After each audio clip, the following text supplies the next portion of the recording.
Places of worship act 1991 जो 1947 में, ये बाबरी मस्जिद के वक्त गालिबन ये एक्ट उससे पहले का है कि उस वक्त ये तय कर दिया गया कि ये नेवर एंडिंग मामलात हैं कि अगर मस्जिदों और मंदिरों की आज़ादी से पहले की बातें ली जाए हिस्ट्री, तो उसके बावजूद ये मामला लेना, और जहाँ तक अखबारात न्यूज़ में ये भी बताया गया कि सबूत के तौर पर बाबरनामा और इस किस्म की चीज़ें पेश की जा रही है कि जिसमें इंडिकेशन है कि, तो ये कैसे कोर्ट ने इस प्लेसेस ऑफ वर्शिप एक्ट को नज़रअंदाज किया और इन बुनियादों पर किया, और मस्जिद के आप कैसे इस पूरे मामले को देख रहे हैं कानूनी तौर पे? क्योंकि अभी कुछ दिन पहले हमने कॉन्स्टिट्यूशन डे मनाया, और ये कानून की, कॉन्स्टिट्यूशन की क्या के साथ मजाक उड़ाना है या कैसे आप ये मामला है?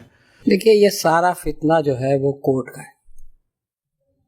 ये मामले में भी और इससे पहले बाबरी मस्जिद के मामले में भी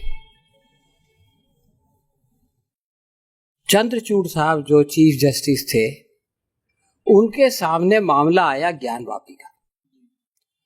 ज्ञानवापी के मामले में दोनों में से एक भी फरीक ने इसका मुतालबा नहीं किया था कि उसका सर्वे होना चाहिए। अच्छा।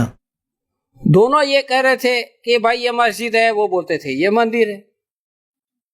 नमाज रोको, वो बोलते थे हमको नीचे वो आरती करने दो, ये बोलते थे कि नहीं आरती नहीं कर सकते आप तहखाने में। झगड़ा इस पे चल रहा था। चंद्रचूड़ साहब को पता नहीं क्या सूझी कि उन्होंने फैसला कर दिया कि सर्वे करो। यहां से ये पंडोरा बॉक्स खुला है। अच्छा। उन्होंने ज्ञानवापी के सर्वे का हुक्म दिया जो टोटली इलीगल था। आपने जिस उसका हवाला दिया वो पहले सुप्रीम कोर्ट का फैसला था, उसके बाद कानून बना जी, प्रोटेक्शन एक्ट, कि 1947 के बाद इन डिस्प्यूटेड जो जगह है, पहले से बाबरी मस्जिद का केस चल रहा है, और बाबरी मस्जिद के शायद दो मथुरा और काशी का भी उसको एक्सेप्शन करके ये कहा कि बाकी किसी भी उसमें जो है वो स्टेटस को रहेगा और उसका कैरेक्टर चेंज नहीं होगा। अब जब कैरेक्टर चेंज नहीं हो सकता तो सवाल ये है कि आप सर्वे क्यों कराना चाहते हैं? यहां पे चंद्रचूड़ साहब ने, और आपको मैं बताऊं, बाबरी मस्जिद के गेट दरवाजा खुलने का जो फैसला हुआ था वो ऐसा था कि 12-1 बजे तक जो है वो सुनवाई हुई, समाज चली। उसके बाद आधे घंटे का गैप आया, और उसके बाद जब कोर्ट आए तो जज साहब ने कुछ 147 सफ़े का जजमेंट दे दिया। टाइप करने के लिए भी वो टाइम कम था। अच्छा। इसका मतलब यह है कि जिस वक्त समाज चल रही थी उस वक्त फैसला लिखा हुआ था।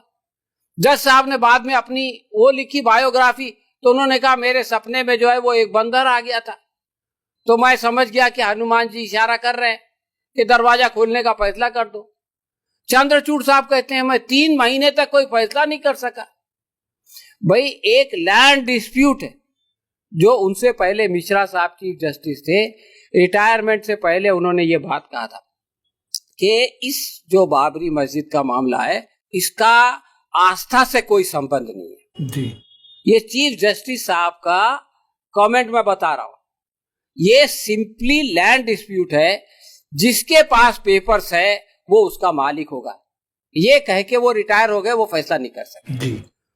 उसके बाद में फिर बाबरी मस्जिद का फैसला लिखा गया। यही चंद्रचूड़ साहब ने लिखा, हालांकि उनका सिग्नेचर नहीं है, लेकिन लोग बोलते हैं कि राइटिंग से समझ में आता है कि 5 में से इन्होंने लिखा है उसको। 5 ने उस पर हाँ किया, किसी ने साइन नहीं किया, लोग बताते। फैसला क्या लिखा? ये लिखा कि कोई ऐसा सबूत नहीं मिला कि मंदिर को तोड़ के मस्जिद बनाई गई जी। इसका कोई सबूत नहीं मिला। नीचे से जो पिलर मिले वो तो वो बौद्ध मजहब के उसके थे। अच्छा। हाँ, यानी बौद्ध मजहब का जो सेतु है वो वहां पे था, और वो बौद्धों की बहुत बड़ी तीर्थ यात्रा की जगह थी, तो उसको लोगों ने तोड़ा, वो नीचे से मिला जी।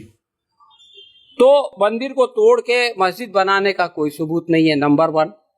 उस फैसले में लिखा है कि मस्जिद में नमाज हो रही थी, उसके अंदर मूर्तियां रखना इल्लीगल था, ये उस फैसले में लिखा है जी।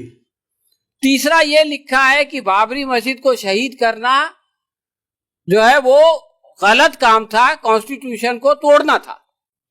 अब जब वहां पे मंदिर को तोड़ के मस्जिद नहीं बनाया गया, इसका सबूत नहीं मिला।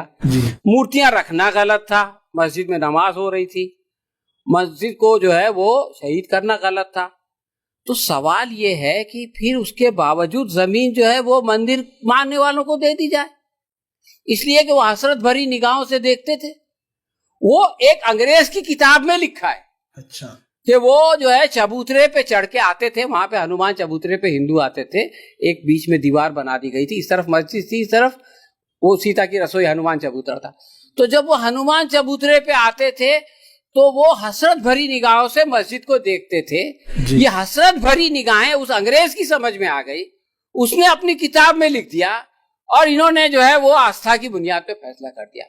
तो आप ये समझ लें कि पहली बात तो वो फैसला में गड़बड़ है, और दूसरी बात ये है कि ये जो चंद्रचूड़ साहब जो पंडोरा का बॉक्स खोल के गए हैं, अब ये जो कोर्ट कर रहा है, वैसे तो हमेशा लोअर कोर्ट जो है वो खुद इलाहाबाद हाई कोर्ट ने ये बात कही है कि लोअर कोर्ट में अक्सर जो है ऐसे लोगों के खिलाफ फैसले हो जाते हैं जिनको कि छूट जाना चाहिए, और वो जजेस इसलिए करते हैं ताकि अपने प्रोस्पेक्ट को बढ़ाए या हायर कोर्ट से डर के।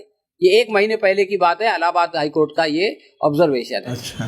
तो लोअर कोर्ट का क्या है कि लोअर कोर्ट में आप जाइए, वो फट से फैसला देता है। आप देखते होंगे कि अक्सर फैसलों में फांसी की सजा दे दी जाती, क्योंकि उनको मालूम है कि हायर कोर्ट में इसको चैलेंज होगा तो ये उम्र कैद में बदल जाएगी या ये छूट जाएगा, तो हम तो मैक्सिमम दे ही दो।